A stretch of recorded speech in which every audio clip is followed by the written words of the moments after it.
My name is Sean Hall. I'm the Director of Programming with the Veterans Breakfast Club. This is a special Veterans History Project interview.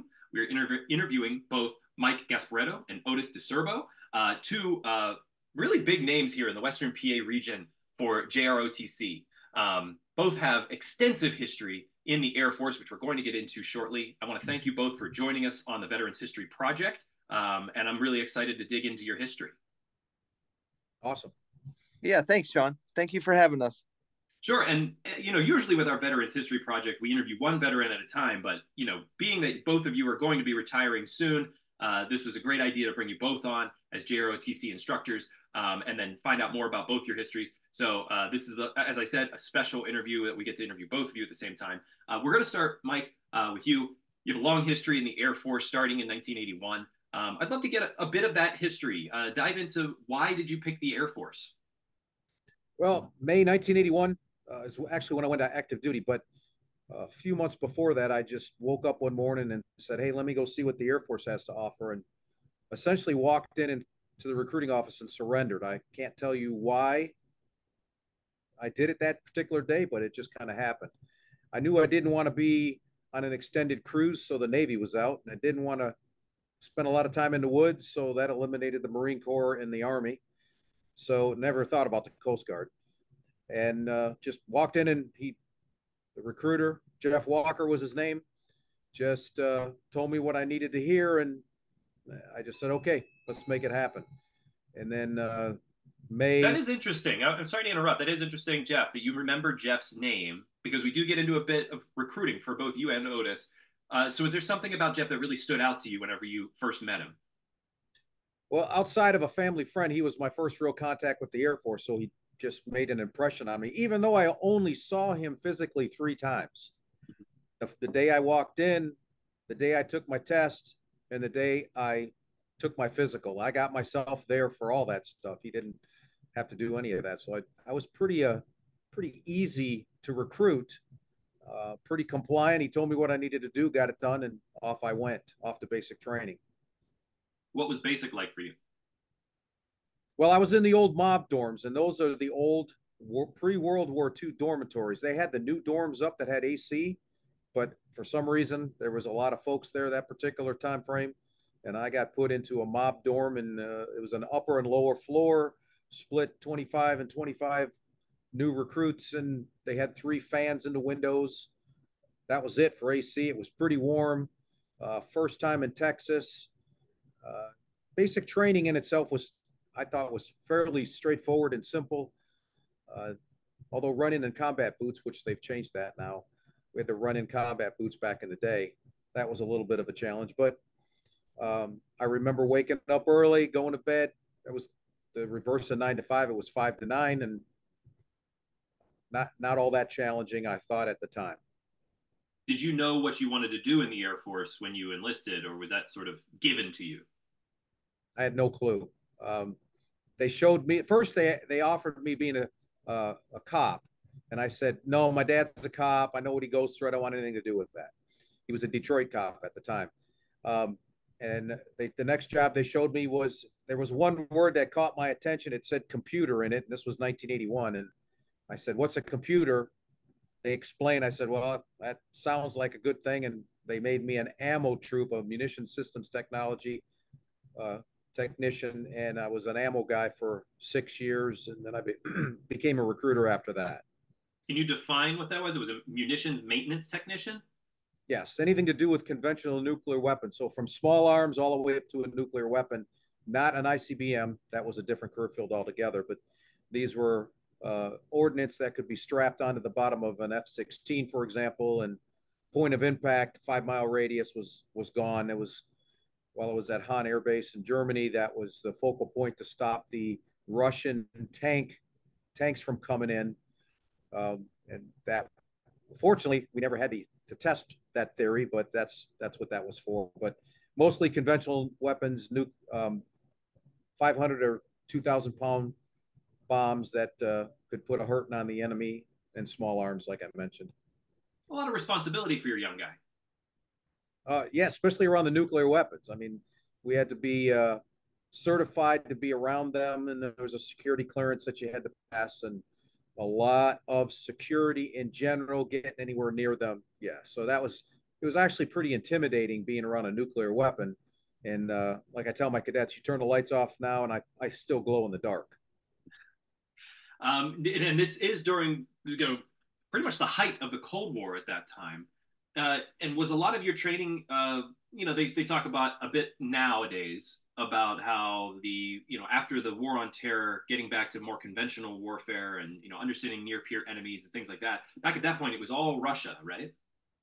Correct. Russian predominantly, especially where we were there, central Germany at Han Air Base.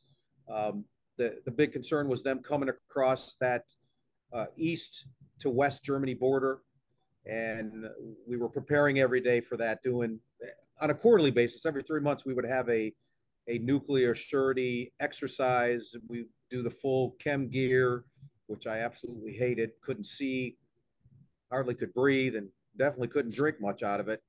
But it was preparing for the Russian invasion, essentially. And much like what happened in Turkey when there was that overthrow with the government 4 or 5 years ago, if I got my time frame right, they actually evacuated all the dependents out. So we had the same process. My wife had to be ready to go on a moment's notice, that type of thing.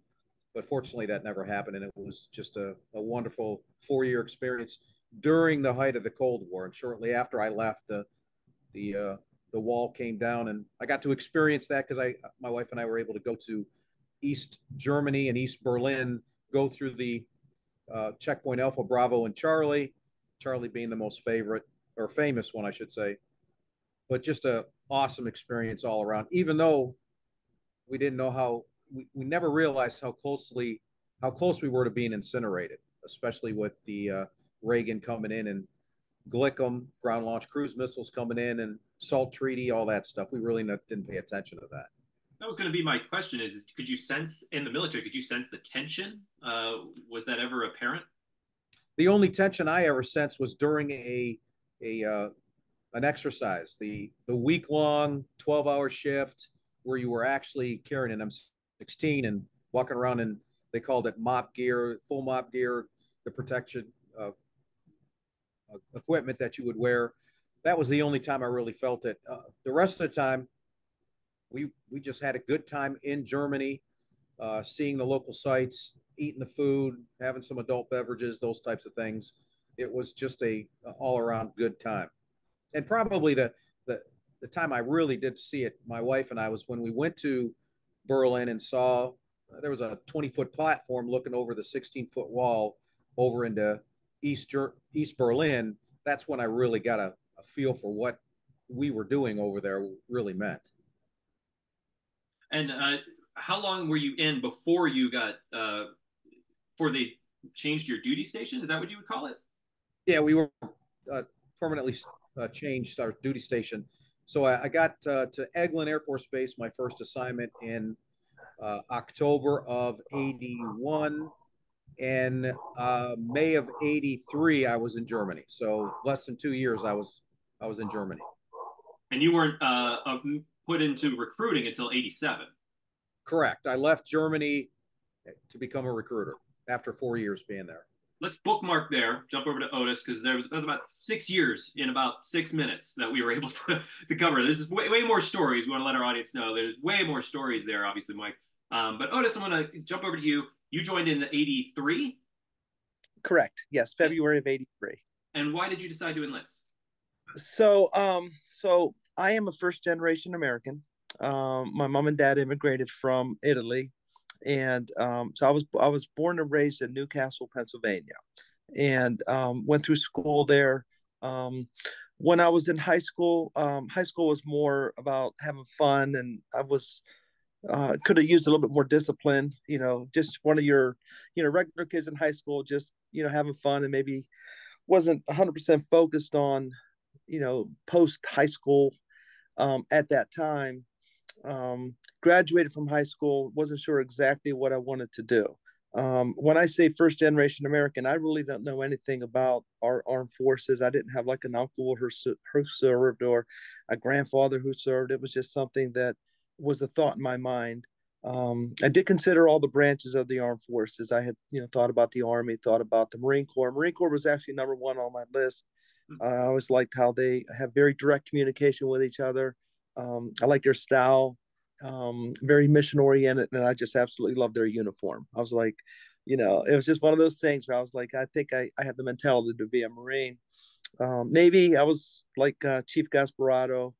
Really didn't want to be out in the water, so I didn't put too much thought into that. But it just so happened that one of my friends that graduated high school came back from Air Force basic training, and he goes, "Hey, if you think of military, think Air Force." And I says, "Well, let me give us some thought." And so I went and I talked to the recruiter. And what made my mind up for the Air Force was, it's a very high tech, military branch. And I put some thought into life after the Air Force. If I learn something in the Air Force, I want to be able to transfer those skills and bring it to the civilian sector. So I was just thinking, let me learn something, maybe start thinking about schooling and think about, life in the Air Force and after the Air Force. So I graduated, made the decision to go. And again, I knew, thank God, at that point, I knew that I can use some discipline in my life. Even though I grew up with a lot of discipline, I felt like I needed that. So I went down to basic training, and there was a staff sergeant that was my training instructor, and he got into my face and he said, "DiCerbo, this is how it's going to be from this point forward." And I looked him in the eye and I said, "Yes, sir." And my whole life changed. At that point, life was about discipline, teamwork. There was a bigger purpose in life beyond us as an individual. It was about being part of an organization. I absolutely love the discipline, the people, the teamwork, um, what serving in the Air Force meant. And I grew up loving our country, even though first generation American. I absolutely had a love for, us being the best country in the world, and I really took pride and wanted to defend that. Um, so putting on a uniform was a life changer. The lights went on, and from that point forward, I absolutely loved it. I loved everything about it. What kept me in was the people. I surrounded myself around a lot of great sergeants, lieutenants, captains, majors, and they were always very professional, very supportive, but they always wanted to take the time to make sure that you better yourself, that you were able to improve yourself, and they cared about that. So from being a high school kid, where up in Newcastle the economy wasn't so good, I wasn't ready for college, to stepping into the Air Force, it changed my life in a very positive way. From that point forward, it was all positive. It was all focused on schooling and training and education and experiences, doing a good job for the Air Force. Coming home in uniform for the first time, people shook your hand and thanked you for your service. Really meant something. It was like the first time in my life where, people are like, they really appreciate what you do and what you stand for. Well, after you put that uniform on, you don't want to take it off, because you believe in your mission, you believe in your purpose, you absolutely love what you do, and the respect that you get and the appreciation that you get, there's no replacing that. So it was very easy to spend my first 4-year enlistment and somebody coming up and asking, "Would you like to continue your service?" And it was an absolute yes. I I do not want to take this uniform off, and I'm going to continue serving. So it was just a life changer for me, and it was the best decision I ever made in my life. What was your job coming out into the Air Force, and did you know what you wanted to do? Yeah, so my first job, I was into administration. It would be more like the human resources field. So I was more into the people programs, the personnel, the administration. My first assignment was at Moody Air Force Base in Georgia. I spent about 2 years there, and then I had the opportunity to go to Germany, and I spent about 4 years at a munition support squadron. It was also a nuclear weapons mission. I was also an administrator there, at a place called Memmingen, Germany, and so I was fortunately able to spend some time overseas, which was turned out to be an absolutely fantastic assignment on a German air base. There was about 90 Americans supporting a NATO mission on a German air base. So the experience there was a really neat experience, to enjoy the German culture and travel Europe and, serve our mission, but also explore the European theater, which was a really neat experience. But you and Mike never crossed paths at this time. Not at that time. No, no. So getting out of Newcastle, and I'm a Western PA guy myself. I grew up in Beaver County, about an hour south of Newcastle. So I know that it can be it's a bit out there, it can be country-ish. So getting out and seeing the world from this part of the this little piece of the world that we're in. What did that mean to you to be able to experience different cultures and start to really expand your horizons? It was an absolutely amazing experience. A lot of times we grew up in these little towns and we think we're never going to leave it, and we're afraid to leave it. It's a big decision. It takes a tremendous amount of courage to leave your home, not know anything about that next step, what you're about to face. It takes a lot of courage to do that. Um, but I will tell you that the military and the Air Force in general, they recognize that. When you're down in basic training, they know you're coming from all walks of life, and they recognize that you're away from home. They're tough on you, but they also recognize that they have to have the support systems in place in order to make sure that you're taken care of. Because the mission is, if you take care of your people, the people take care of the mission, and that's the Air Force. One of the mottos in the Air Force is take care of your people. So yeah, a little nervous at first, but that move, when you realize what you're getting in return and what your purpose is, it was all worth it. So a little nerve wracking at first. The unknown was definitely there, but turned out to be, in hindsight, a fantastic decision. What was one of the toughest things you went through when you enlisted? One of the toughest things, I would say, basic training. I mean, it was just 16-hour days. You're up in the morning. You have to really a lot of attention to detail. Um, you're gonna get called out on things. You have to be able to handle the criticism, but the criticism is not they break it down, but then they build you up. So I would say, yeah, basic training was challenging in the form of, that's a whole different level of discipline. When you go through high school, there's discipline, but it's nothing like standing in formation and having to withstand the military discipline that was imposed. Um, and then you don't want to let your team down. If you're with 50 other recruits, you want to be the top flight. You don't want to let your team down. You don't want to let yourself down. When you do something like that, the biggest thing is you don't want to fail. You just want to really prove yourself, and it's a life-changing moment. You made the decision. You want to stick it out, but you also want to make sure that you're there for your team. Absolutely. So take us a bit through until you become a recruiter. You're in Germany. Did you have any other duties? So while I was in Germany, yeah, we used to augment the security forces with our nuclear weapons mission while in Germany. So we had a really neat mission there, supporting NATO, supporting during the Cold War.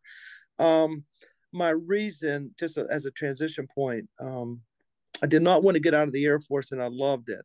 So making the choice to be a recruiter served two things. One is I want to spread the word. I want to be able to go out there and talk to young men and women about how it changed my life. And I knew that there was a lot of people like myself out there, and I just wanted to be the one to sit down with them and say, you know, here's an opportunity for you. It was very easy for me to sell the Air Force as a recruiter, because I believed in it so much. I wasn't saying something that I didn't experience. So spreading the Air Force word and presenting those opportunities to young men and women was easy. It was just walking in and saying, here's what it's all about. And if you're thinking about doing something with your life, do take this opportunity serious, because it's a life changer. It's going to benefit you.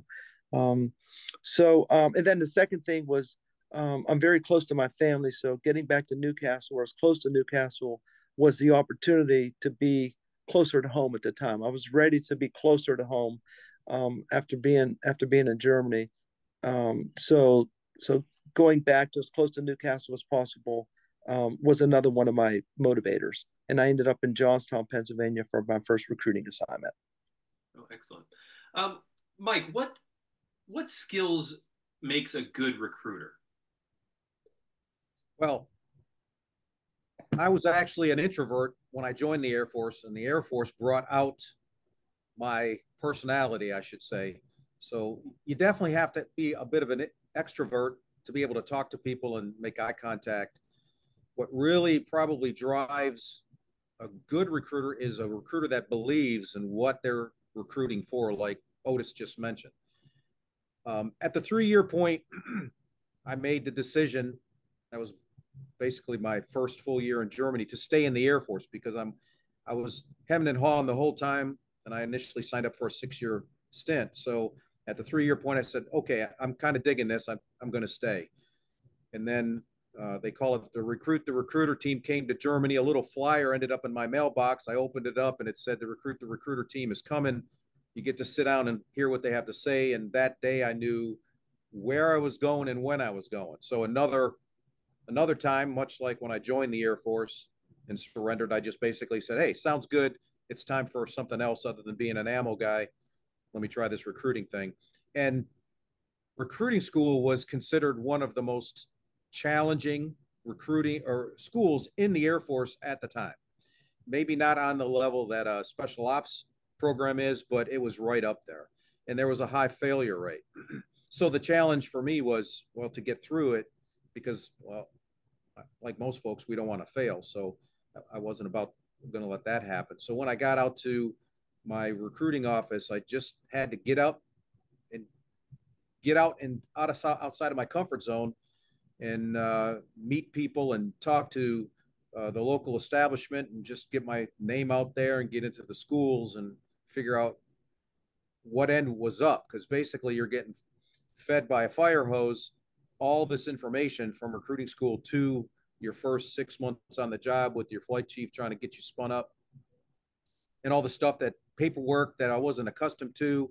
This was back before there was a computer, and I was doing everything on IBM 3 Select, and I didn't even know how to type.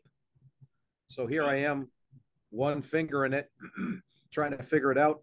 And there's this one form that you have to do 4 copies. So you have to do that carbon copy thing in between. So you got 4 forms and 3 carbon copies, and you got to keep it all aligned. So you had to be flexible. Once you got all that figured out, recruiting was easy for me from the standpoint because I believed in the Air Force so much so 2 of my daughters and 5 nephews have been in the Air Force. 3 nephews and 2 daughters are still in the Air Force. So I believe in it with all my being, almost to the point that it drives my family crazy, because if there's an opportunity for me to convince one of my family members to go in the Air Force, that's what I do. And I've been told by a number of family members that, hey, you need to lay off. He doesn't want to go, or she doesn't want to go in the Air Force, but as long as they're eligible, I'm selling them. And it just became easy for me to convince people, I thought, to go in the Air Force. And much like Otis, we've spent so much time talking about the Air Force. It's second nature. It's just there, and it's got to come out. We can't contain it. Right. And for me to put somebody in is, I think I'm enhancing, saving their life, whatever. When I joined the Air Force, it was actually safer for me to be in the Air Force than it was to be in Detroit, because I could tell you some stories about Detroit where I almost would not be sitting here right now because I came that close to, well, not being here. So the Air Force essentially saved my life, and it increased my ability to do so much with my life, from education and sharing it with my family. And now with the job I'm doing, it's given us the opportunity to positively affect young lives and still do that. And I know that's what I'll miss come June 7th when this job's all done. So why was recruiting school so difficult? Because you were put in a civilian population. You didn't have a base that was supporting you. For the most part, there were recruiters that were near some bases, but for the most part, like Otis and I was in Livonia, Michigan, was just outside of Detroit. There's no base there to say. There's a reserve and a guard base, but they don't support you. And they're very small in comparison to what we were accustomed to. So we had to be able to basically live and work on our own. We had to separate essentially from the Air Force and be out there by ourselves and be able to figure things out with a very, very small support system, your flight chief and some other recruiters that you don't see every day. And this was before the cell phone. So we had to be in our office to actually call somebody. So it was different. It was completely different. The most advanced piece of equipment I had was a facsimile machine that burned the image into the paper and then it came curled up. That was high tech for us at the time. So we really had to be all about meeting people and making eye contact and gripping and grinning, as we called it. if there was a high washout rate in the recruiting school, how did you maintain and maintain success once you got out and got into your community? Well, you just had to get out and get just what you said. You just had to get out of your office. You can't recruit from behind your desk. Yeah. So if you weren't calling somebody, you were in a school or you were just in your zone, as we called it, and we all had a zone of responsibility, and you were putting up flyers and going to local establishments and getting to know the local politicians just so people knew who you were. And if someone said, hey, I was thinking of joining the Air Force, they'd refer them to you.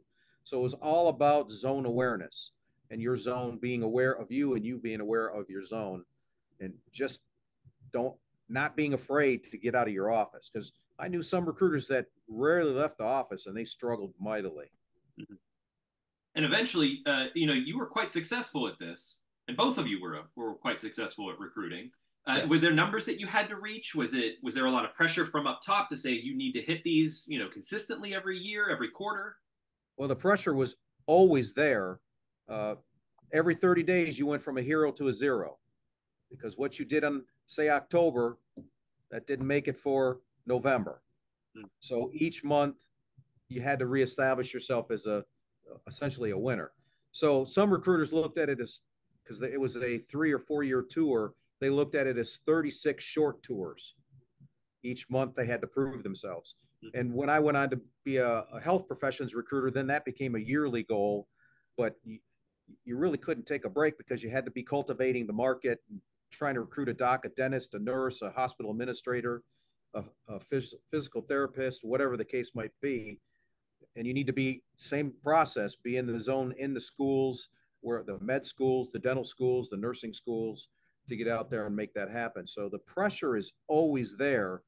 And there were times where I allowed the pressure to get the better of me, but I just pushed through it as best I could in order to always make mission. Now, we didn't always make mission. 1999 recruiting service missed mission as a whole, and they just missed mission last year as well for the active duty side. I think the Guard and Reserve as well. So it's just a matter of being out there and not resting on your laurels, because you constantly have to reprove yourself in recruiting service. So it's a challenge. I've seen surveys where recruiters said, I'd rather be in combat than be in recruiting because Were of a that lot pressure.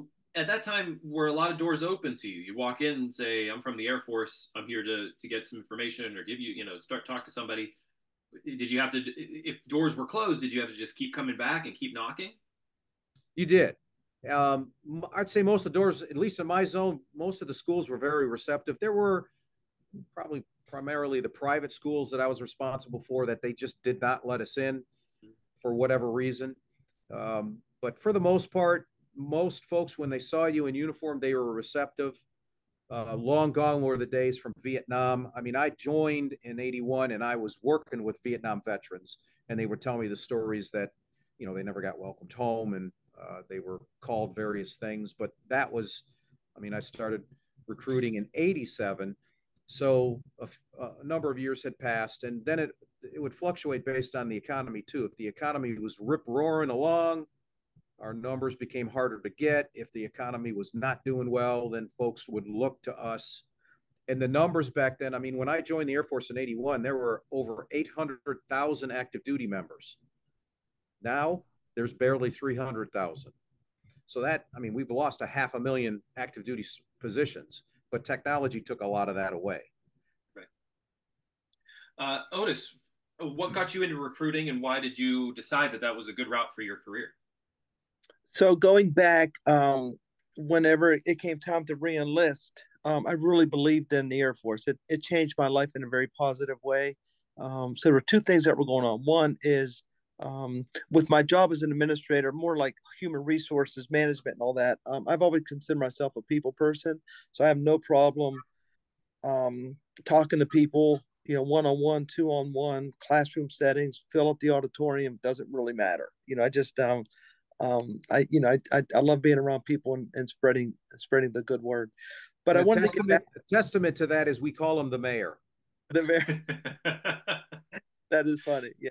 But I wanted to get back closer to Newcastle. I want to get closer to family. I want to stay in the Air Force. And one of the options, we don't have a lot of Air Force bases in Western Pennsylvania, was recruiting. So I'm thinking with my skill sets of, believing in the Air Force and wanting to help recruit, and trying to get back closer to home caused me to go for recruiting duty. So, and Chief is correct. There was a lot of pressure at the recruiting school. There's a high washout rate, but the reason why the pressure is there at the recruiting school is because the pressure, multiply that times 100 in the real Air Force recruiting world. You have monthly goals.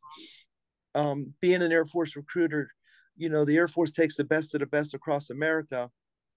So we're always competing with colleges, technical schools, trade schools.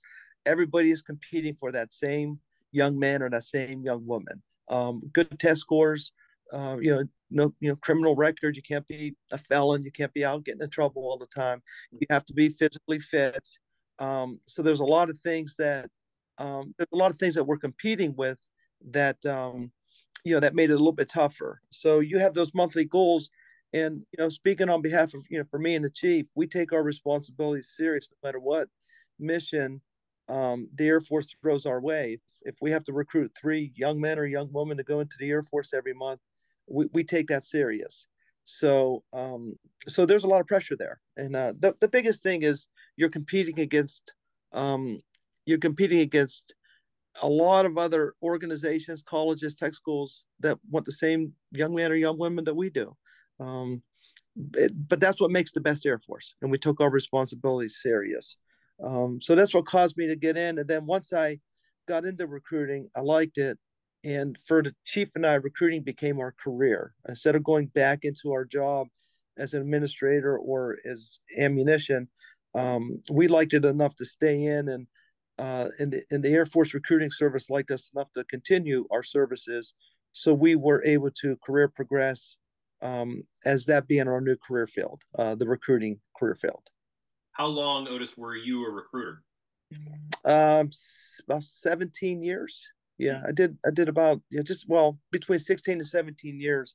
I served as a recruiter, different jobs, but in recruiting service. And Mike, I was one of those fortunate guys that was able to stay in the Pittsburgh area. This is normally they move you around a little bit, but I was lucky enough to stay in Western Pennsylvania and just do my recruiting duties right here in the Pittsburgh area for that time. Mike, how long were you a recruiter?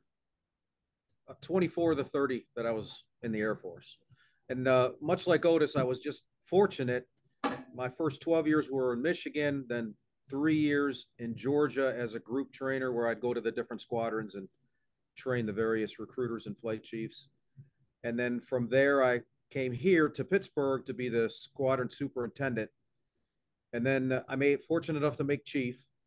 And the next day I got asked, hey, how's the Pentagon sound? And I was like, I didn't even have 24 hours to celebrate, and they're already getting me ready to move. So off to the Pentagon I went, where I was fortunate enough, and I say fortunate because I was really apprehensive about going to the Pentagon because, well, it's the Pentagon. Never been there. I've seen it.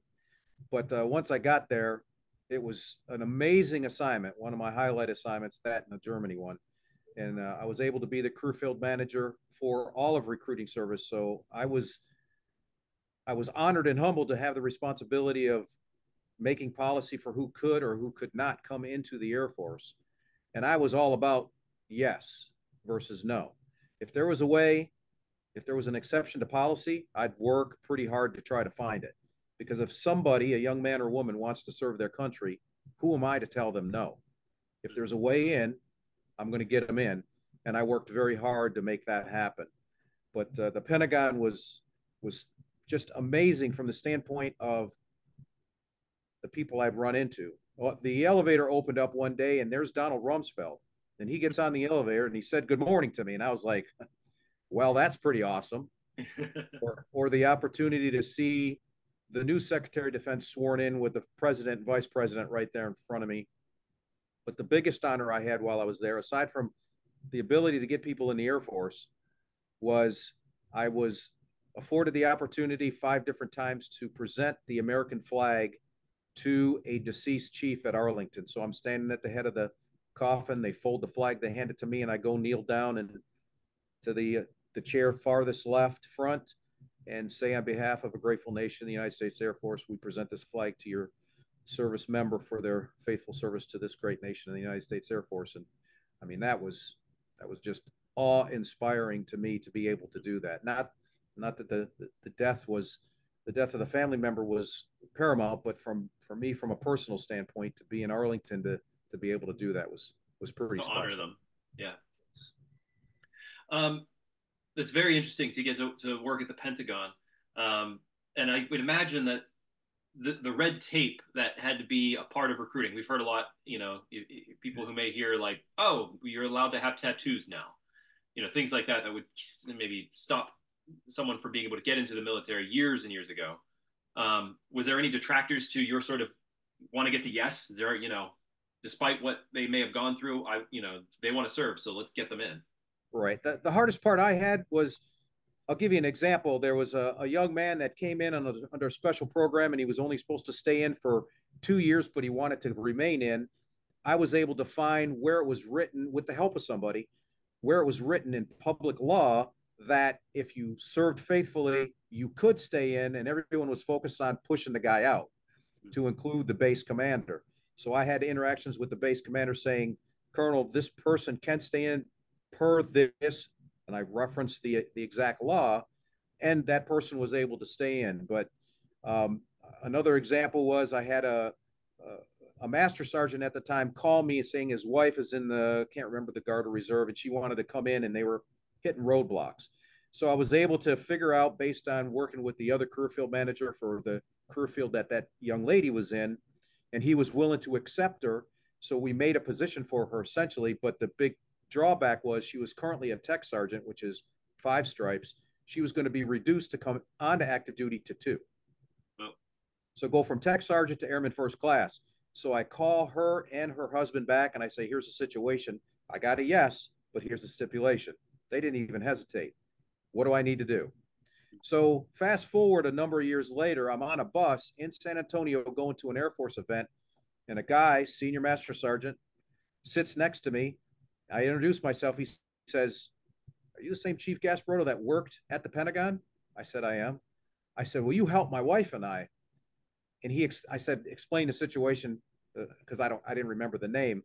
And he explained it. I said, oh yeah, I remember now. And I swear to goodness, I thought he was going to kiss me on the lips. He was so happy to finally see me and to be able to thank me personally. And since that time, his wife had already had a line number, meaning she was getting ready to sew on tech sergeant again. So she'd done amazingly well. They were very appreciative. So those type of stories, much like Otis has his own, that just makes you feel good about what you do, and you're making an impact. And at that level, I was, again, focused on yes, when so many other people around me, the red tape you referred to, they were focused on no, because no's easy. Saying no's easy. You don't have to do anything with no. With yes, that creates work. And I mean, if I'm not there to work, then what the heck am I there for? A good mentality to have. I want you to think back to Jeff, your recruiter. And were there things about him that you were trying to maybe attempt to mirror in your time as a recruiter? And that idea of connection, that you remember him, you connected with him well, despite only meeting him 3 times. And there was something about that you sort of carried forward with you. Does that work? It did. He took care of me. There wasn't, I mean, I'm sure there were questions I didn't think to ask. And as a recruiter, you can't remember everything, nor do you want to tell an applicant everything there is about the Air Force, because their head would explode. So he hit the highlights, told me what I needed to do, when I needed to do it. And he effectively changed, much like Otis's, changed my entire course of life. I had just graduated high school. I had no real options. The place I was working went out of business 3 years after I left it. And it saved my life for the most part and gave me so much opportunity. And when I became a recruiter, he always looked sharp in uniform. So I said, I'm going to make sure that is the image that I give, looking sharp in uniform. So I had things tailored that I never would have otherwise, and things sewn shut that I wouldn't have done otherwise. but he left a lasting impression on me that, well, it's still with me to this very day. That same type of connection that he made with you, is that what you attempted to make with all the young people that would come through your door? As best I could. And Otis can attest to this just as much as I can. You don't make that solid connection with everybody. Some folks just you just can't for whatever reason. But I tried to take care of every applicant that came into my door, whether I was a brand new recruiter or I was at the Pentagon. I did whatever I could do and everything in between to make that positive connection, because we as recruiters are the first visual that most folks get to see. So if I'm having a bad day, they won't join the Air Force to have that same bad day I'm having. So as I used to tell my recruiters, every day is an Academy Award presentation. No matter what your experience in life, that person sitting across from you is the most important thing in your life at that very moment. And you have to give them the impression that the Air Force is the way they want to go because you're enjoying it so much. For some, that was an easy thing to do, but others,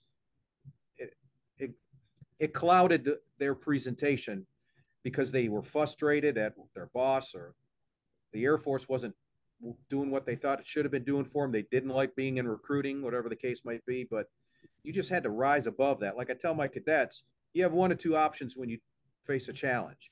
You can curl up in the fetal position on the floor in the corner, or you can press through it. Your choice.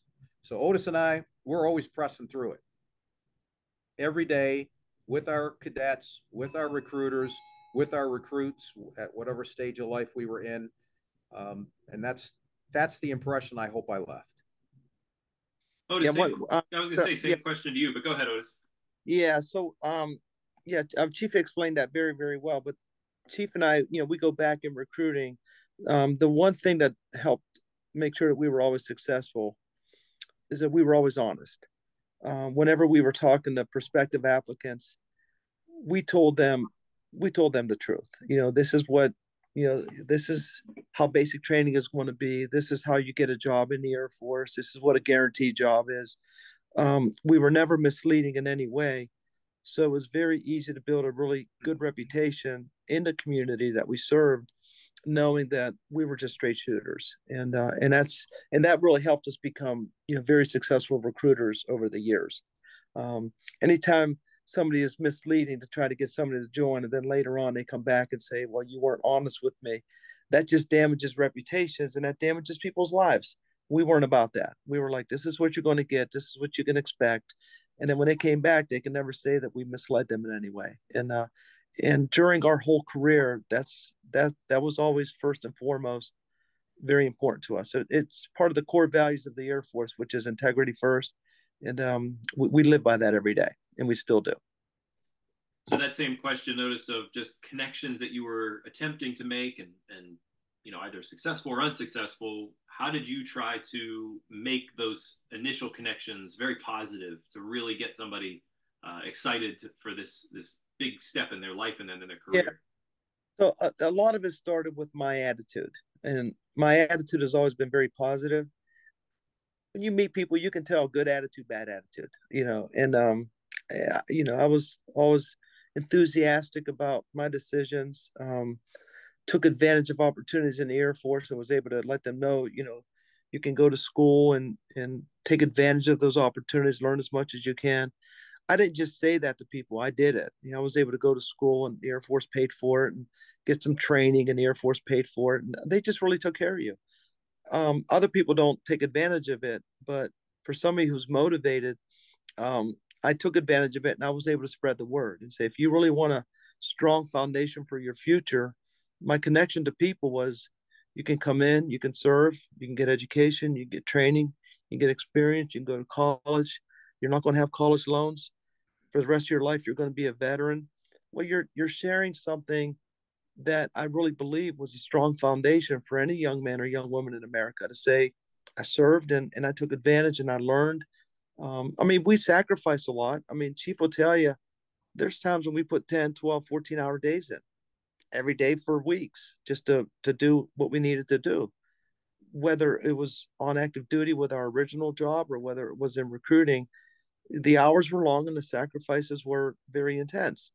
But at the end of the day, you just did what you had to do. But the connections to me were easy with people because when you believe in what you do and you believe in your purpose, and you'd love to see somebody have that same opportunity, it was an easy connection. And the rewards were when somebody trusted you enough to leave their home and go in and come back and shake your hand and say, thank you. This really changed my life. You can't put a price tag on it. I mean, the Air Force, you could have given me a $10,000 bonus from the Air Force, or you could have had that person shake my hand and say, thank you. I'm going to shake your, I want the handshake. I had a person I put in the Air Force and they made it a career. And I'll never forget them calling me 20 years later and telling me, hey, I had to track you down and let you know that you changed my life. I'll never forget that phone call. It was just somebody I met at a high school presentation, sat down with them. They trusted me. Anybody who goes in is trusting that you're telling them the right thing and giving them that opportunity. But whenever they do that, the reward, it's almost like Air Force Junior ROTC. Our rewards are not in our paycheck. Our rewards are in the lives that we change as cadets. Those are the true rewards when these young men and women in high school, they trust you. You're the one that's making sure they come to school. You're checking on their grades. You're checking to make sure they don't get in trouble in school. That the reward is when they graduate and they have focus in their life. It's all about people. It's all about connections, and they don't care how much you know until they know how much you care.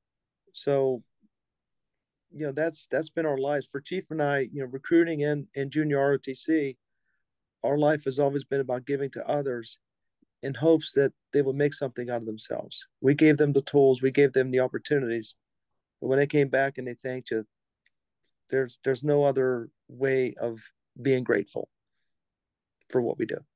It's a good transition into sort of the JROTC years. Otis, we'll start with you, but and sort of a technical question I have is when you became, when you started into JROTC at West Mifflin, were you out of the military at that point, or are you still enlisted at that point? So I applied to be an instructor while I was active duty, and I was in my last 6 months of being on active duty, looking for my next opportunity. And it is a good transition point, Sean. So I didn't want to get out of the Air Force. They wanted to transfer me to South Carolina to be a superintendent, like the chief was a superintendent. And at that time, my daughter was in high school, and so I was leaning towards getting out of the Air Force, mostly because I was just not ready to make another move, or a move to go. So I did not want to get out of the Air Force. And Colonel Frank Prezenica, Mr. Prezenica, superintendent, West Mifflin Area High School, ironically called my office while he was superintendent of West Mifflin, and the colonel said, thinking about junior RTC at West Mifflin High School. And I was like, well, sir, you called the recruiting squad. He goes, I don't know where to start. I don't know how to get this ball rolling. And I said, I'll tell you what. I said, let me talk to my operations officer, which was Major Scott Kolar at the time, who also was a junior RTC instructor, became a junior RTC instructor. And I said, let me go ahead and refer you to our operations officer. We'll try to make a connection with our headquarters in Alabama. And next thing you know, Colonel Prezenica pursued it. And then he called me. He goes, would you consider coming back and teaching? I said, well, I'm getting out, and I don't want to get out of the Air Force. I don't want to take this uniform off. I want to continue to serve in some capacity. And as luck would have it, it was my lucky day. All the stars lined up where Colonel Prezenica asked me to go and interview for the position of junior RTC instructor at West Mifflin, because they were approved that year in 2003. And I went and interviewed, and he goes, you got the job if you want it. And I said, absolutely. I said, I definitely would love to continue. And my going into junior RTC was supposed to be 5 years, start the program, enroll, and just move on. And I absolutely I says, if I'm half as lucky during my Air Force career to like this job half as much as my active duty time, I'll be a happy man. I loved it just as much, if not more. And so what was supposed to be a 5 year, get the program started, turn it over to somebody else, I'm at year 20 right now. So it became my second career, very fortunately. But that's how I started JROTC. I didn't want to get out. Didn't want to go to South. I was not ready to go to South Carolina to move the family, and so it just worked out that it was one way of continuing to serve, and it turned out to be an absolutely amazing experience, positively affecting the lives of thousands and thousands of young men and women at West Mifflin Area High School. And Mike, how did you then transition into JROTC? Well, Otis talked about those planets. Well, they definitely aligned for me as well. Um, I was coming up on 30 years, and at 30 years, you have to go. I mean, whether you want to or not. And I was, had they allowed me to stay out of state, but that wasn't in the cards. DOD law says 30 years or age 55, you got to go. So at 48, I was about to become unemployed. And I got a phone call from that same major that Otis referenced, Scott Kolar, called me and said, "Hey, they just hired the officer at Pine Richland for JROTC. You need to call him." I said, "Okay." So I called him, and we set an appointment to interview. And in between that time, I called Otis. I said, "Hey, Otis," he was obviously doing JROTC. He said, "Tell me about it, and should I take it?" I was driving my government car, and I pulled over in the gas station, and an hour went by. We're talking. And within that hour, he convinced me that that was what my career path and life path needed to take. So I called the major back and said, "Okay, let's meet for sure." And we met on a Monday, and I called the Major Morrison here. We're still here together. Called him back the following Tuesday, asked a question. And before I could get the question out, he said, "Do you want the job?" And it just fell out of my mouth. Yes. So another opportunity for me to surrender. So I've surrendered 3 times in my life, and it's all worked out. And I wasn't sure what to expect. So he was willing, the major here was willing to wait for me to retire because I was still on active duty. So he started the program in August of 2010.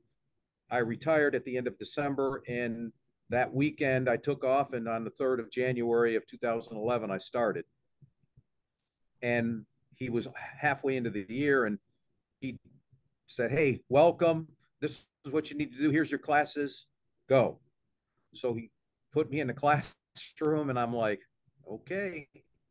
So what I found, because the books are very well laid out, and I was just teaching what I've experienced in 30 years in the Air Force: leadership and management and integrity and doing the right thing, especially when no one's looking, and making eye contact and shaking hands, and just how to get somebody prepared for life beyond the high school level.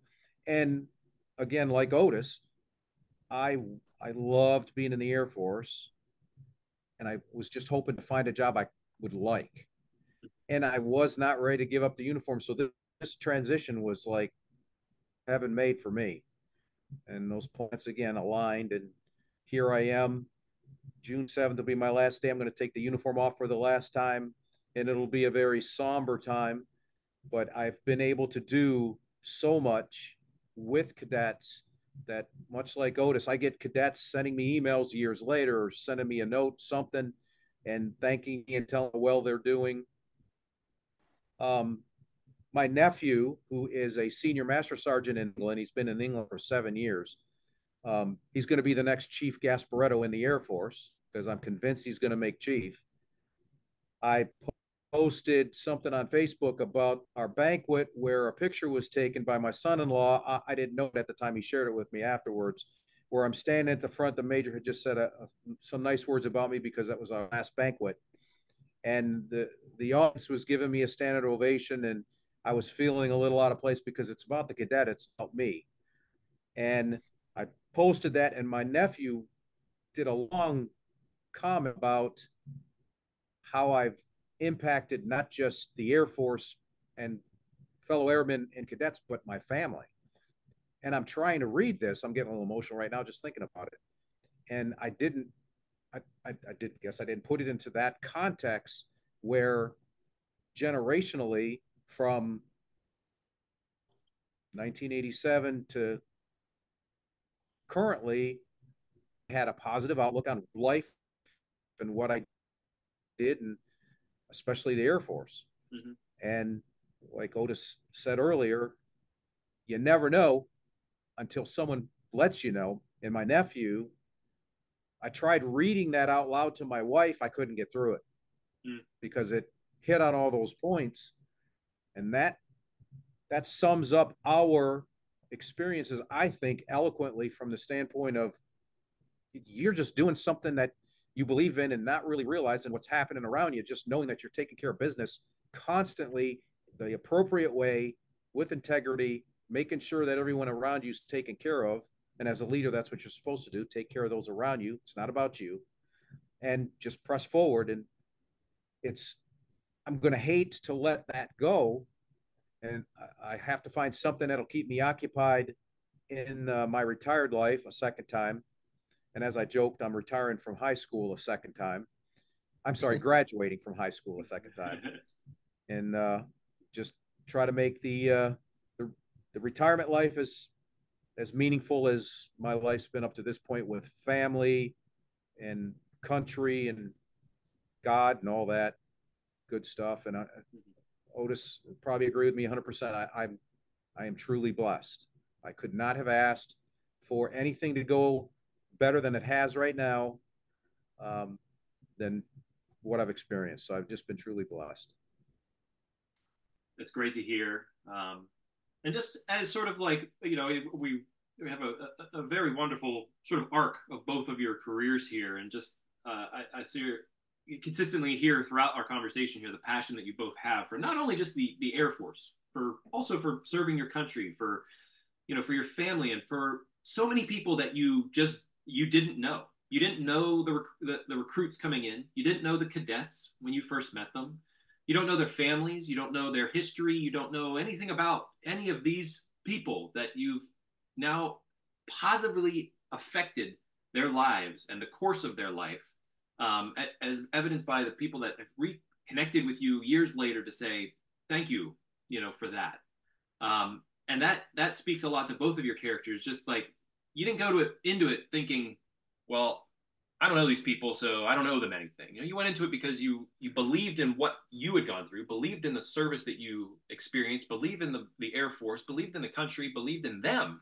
It's a big thing, just believing in them and saying, I'm going to give you the tools necessary to be able to have a more fulfilling life. And that's something that, when I was in high school, I don't remember having JROTC at our high school. It's something that, I kind of wish, listening to both of you, like, man, I really wish I would have had a strong leader at that time who could have came in and said, hey, why don't you join JROTC and experience this thing that's not a part of your everyday life, that'll give you a different perspective and really help set you up for, a better future in a way.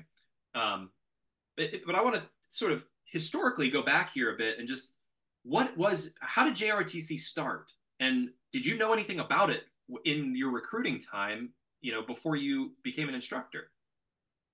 Well, Otis, if I may. Yeah, please.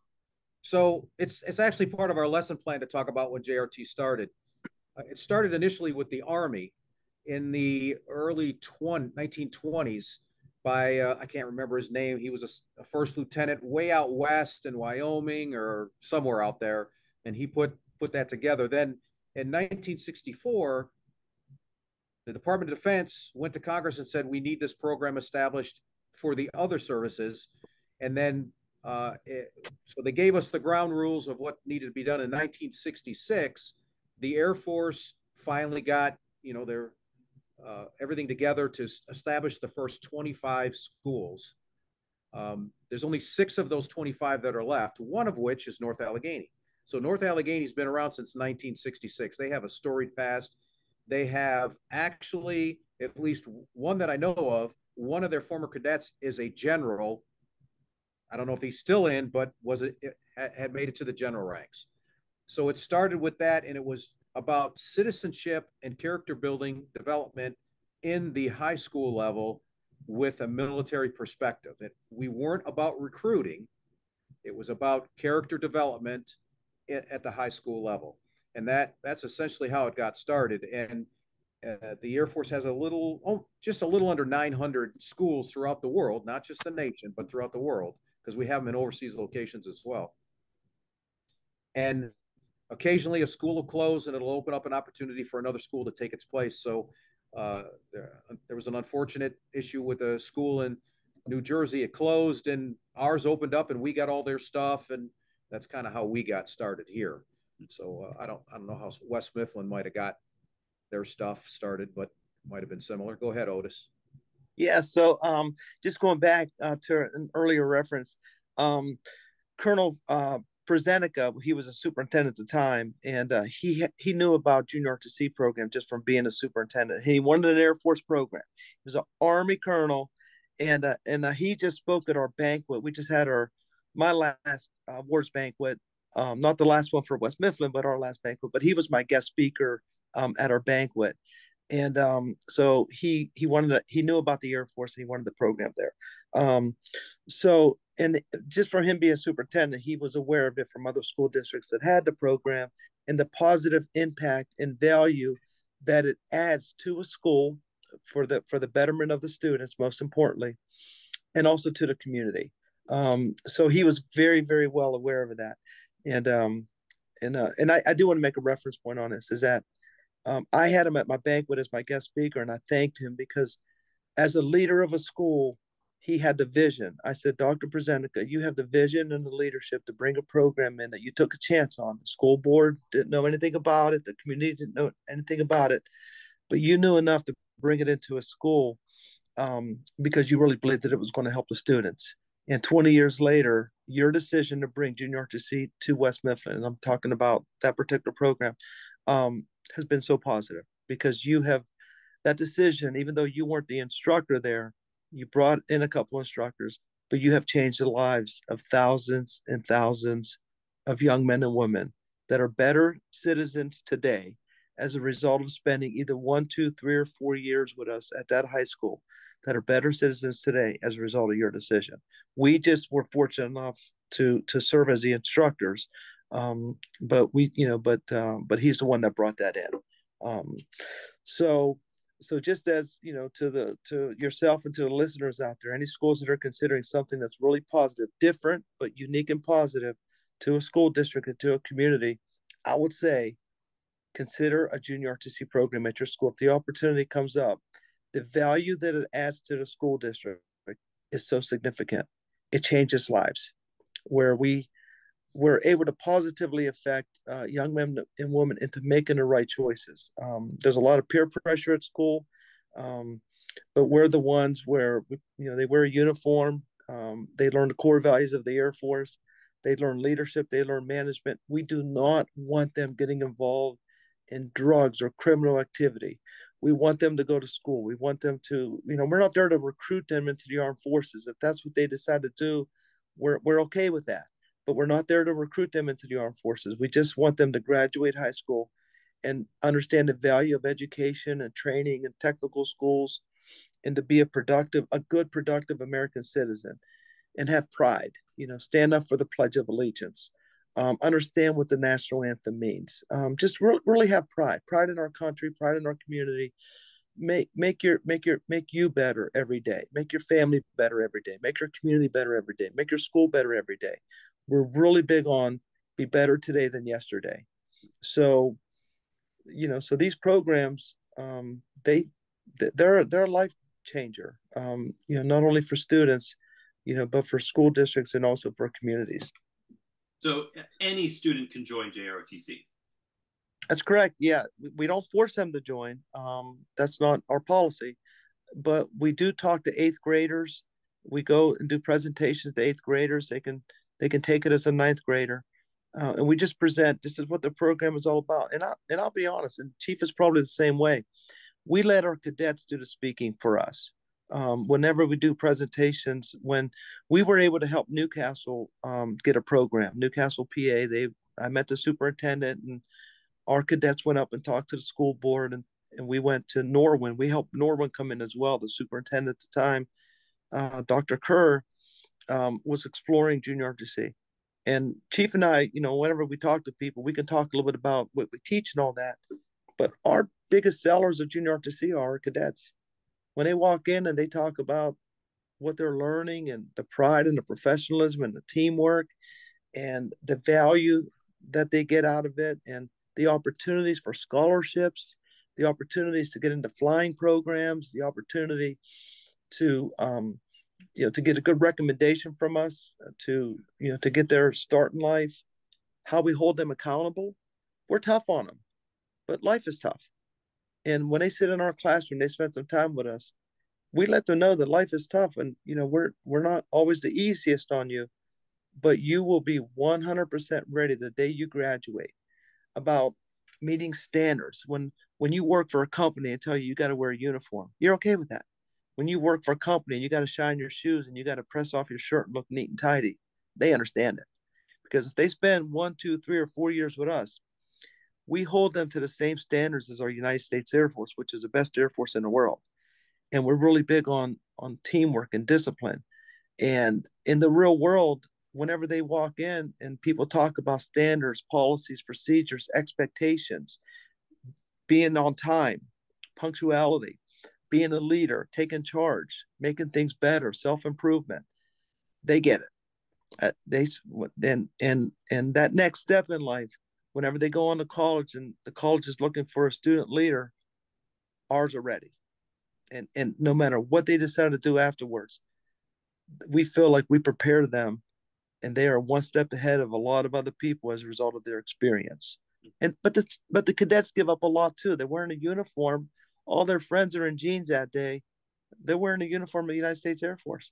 And a lot of them, the pride that they have when they put that uniform on for the first time, like the chief and I, when we put the uniform on for the first time, it meant something to us. So a lot of these young men and women, the only time that they'll ever have a chance to wear that uniform, because we're not there to recruit them, is in high school. And they have a lot of pride and courage to be different that day in a special way with their team. So it's a difference maker. And you're asking a high school kid to get a haircut, meet the standards. You're telling a high school kid, take your earrings out. You can't do it while you're in uniform. You're teaching, Chief Pine Richland has an award-winning drill team. They have an amazing program there. I got to give props to the chief for his time for 13, 14 years of Pine Richland. They're one of the best around. They're an award-winning program. Take a look at their classroom and look at all the trophies and all that. But his cadets, he taught them how to run drill teams and color guard teams and rifle teams and everything else. They're in formation, and they're learning about leadership, discipline, working together as a team, working hard, showing up for practice, and doing the things that make you a winner. And the day that they have that trophy in their hand, and they realize all the hard work that went into that, that's what life's all about. And it just to piggyback on what Otis just said, it's not me making the drill team happen. I did that in 2011 and 2012. Since that time, and Otis's cadets will do the same thing. The cadets run it. They take that brand new drill cadet and they teach them their left from their right, when a lot of times they struggle just to figure out what their left and right is. And then we get them to march. But the whole JROTC program is focused on cadet driven, whether it's the drill team, whether it's a color guard, whether it's being a flight chief with inside the classroom, taking attendance and making sure the cadets are doing what they're supposed to. It's focused on the cadet running the program. So we have a group commander that has 2 squadron commanders, just like an Air Force unit. And it starts from the top down. The major and I are here to advise and to guide, but they run it. The banquet we just had on the 5th of May, or I'm sorry, the 4th of May, a cadet was the MC. She ran it. She coordinated with all the cadets, ran the practice, did it all. And it went off exceptionally well. We had a congressman here. Congressman DeLuzio came and presented all the senior cadets with a certificate for completion. JROTC and State Rep McCurry couldn't make it, but his certificate was presented as well. So all those things are done and led by cadets. That's where cadets always ask, Chief, are you having a good time? And I'll say, I'm having a good time when I know you're having a good time.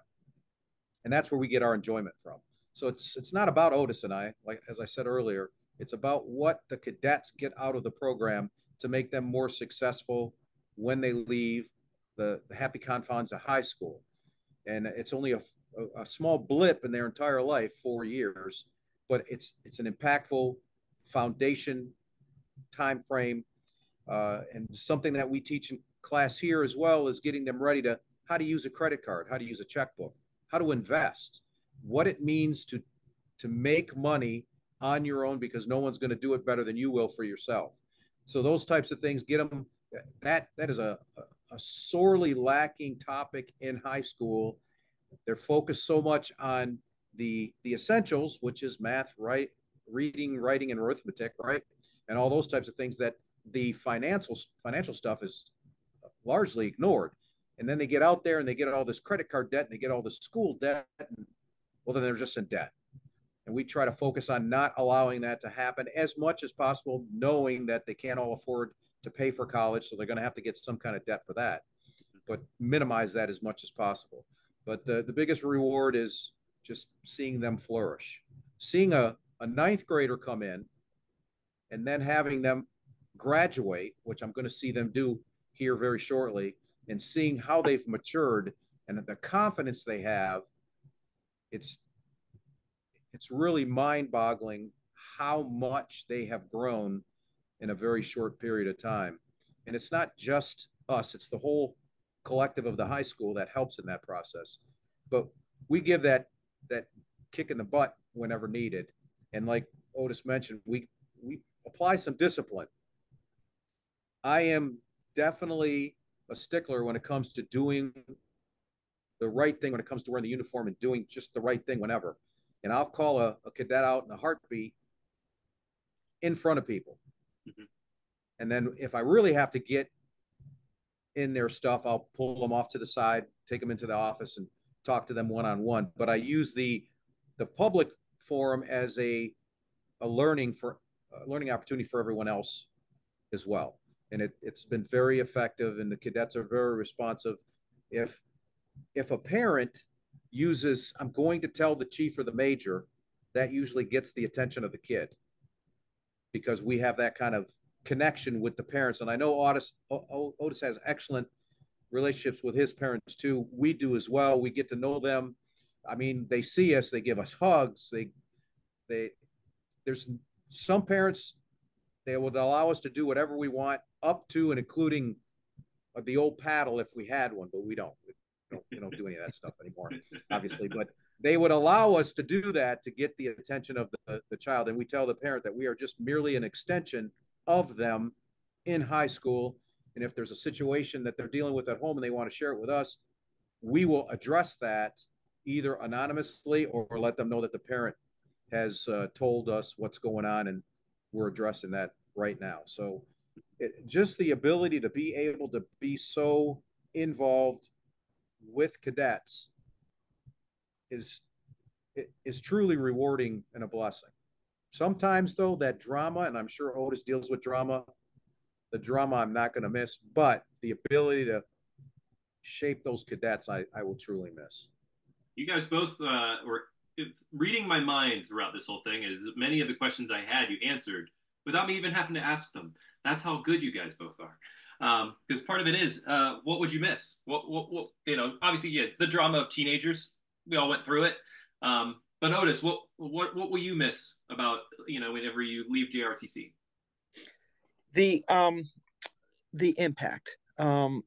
Like the chief said, when you have somebody who comes in as a freshman and you watch them positively develop into their sophomore, junior, and senior year, and then seeing them graduate and be so ready for life, I'm going to miss being part of that process, because I've absolutely loved, being part of the person in her life that was there for them every step of the way, through good days and through bad days, there to just watch them grow.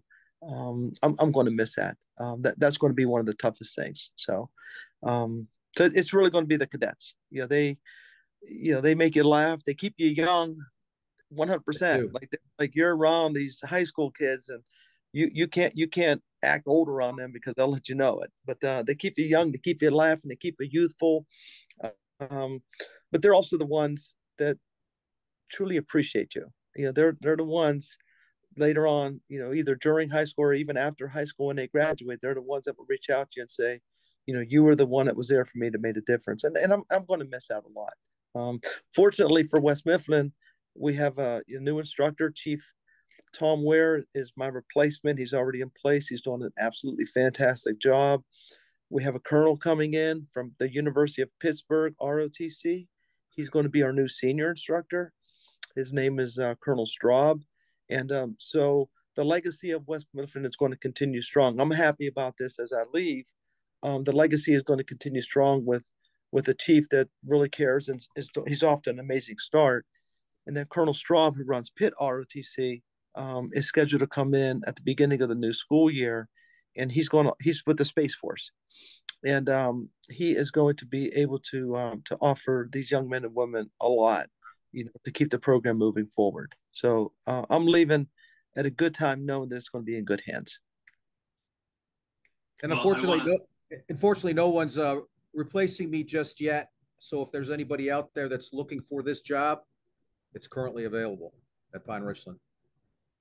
Well, I want to say, did we miss anything? Did we cover everything that you'd like to cover? No, Sean, I want to say thank you for taking the time. This is a privilege and an honor. I want to say thank you for you taking the time out of your schedule to talk to the chief and I.